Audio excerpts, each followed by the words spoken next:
Ed sent in this email. He just inherited a rental property that has a couple living there. He says they've actually been living there for 25 years. It also, in the email, it says there's no official contract between the renters and the owners.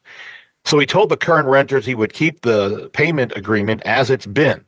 But Ed says after recently visiting to make repairs, he discovered the house is in terrible shape and needs multiple repairs, which will cost more than the house is worth. And Ed is thinking the house could be unsafe and is wondering what should he do as a brand new owner. This is a problem, especially in Louisville, where they've just gone into at the beginning of this month, these new deal with the city where they're going to come out and inspect, and not only that, but also look for lead-based paint. There's a whole scenario that all renters who are listening right now are shaking their heads going, yeah. So what should Ed do in this case where the problem may be much bigger than the house is worth? Well, the first step is they're on a month-to-month lease. They've probably been on a month-to-month lease for 24 of those 25 years, which means that you just have to give them 30 days notice from the beginning of the next month to say, I don't want you to be renting here anymore. And it doesn't have to be for any reason, but it could certainly be for a health and safety reason if he needs to get in there and, get the house redone.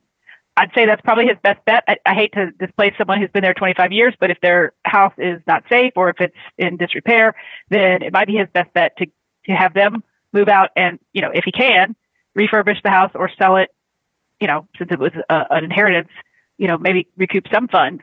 But, obviously he has to decide whether he wants to throw good money after bad and spend more than the house is worth on repairs if he's going to rent it out again.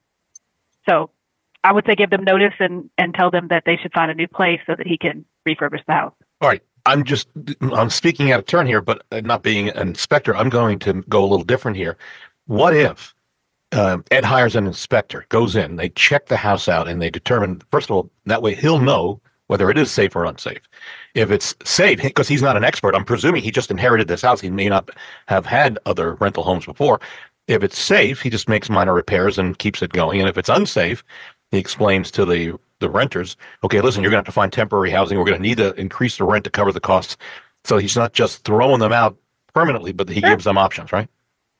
Absolutely. That's definitely plan B.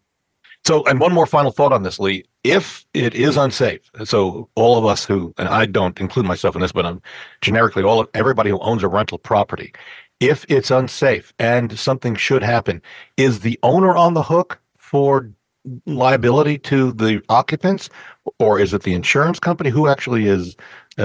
Well, yes, I'm sure that if you have rental property, you should have insurance that covers rental properties, not just regular homeowners insurance. You should also have an umbrella policy, which covers a little bit more, general liability over the amount of your insurance policy for your property. But yes, if somebody falls or if it's unsafe and you knew about it and you didn't fix it, then the landlord could be on the hook. Their insurance company, in other words, if they have insurance, would be on the hook to potentially have personal injury or something like that. So you want to make sure that your rental properties are up to speed. Yeah, please don't play easy with the rules and take them seriously. I'm with you 100%, which actually brings up a next week's show because we're out of time.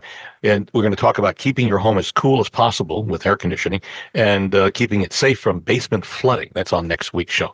My thanks to Steve Phillips, who's filling in and did a great job for Randy Rocky. You can reach Randy and the folks over at Swan Financial. They do a great job of getting home loans to the closing table and get great rates. You can reach Randy at 645-0736. Also, Lee Harris, who is legal counsel at Limestone Title and Escrow.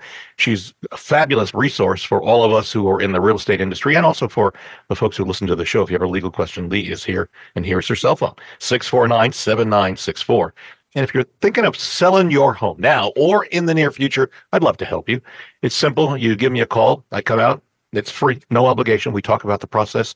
And then if you like, we can go forward. We'll check comparables on my computer to see what your home is worth. And you can reach me at 376-5483, or you can go to bobsellslouisville.com, fill out the form, hit submit, and I'll give you a call back.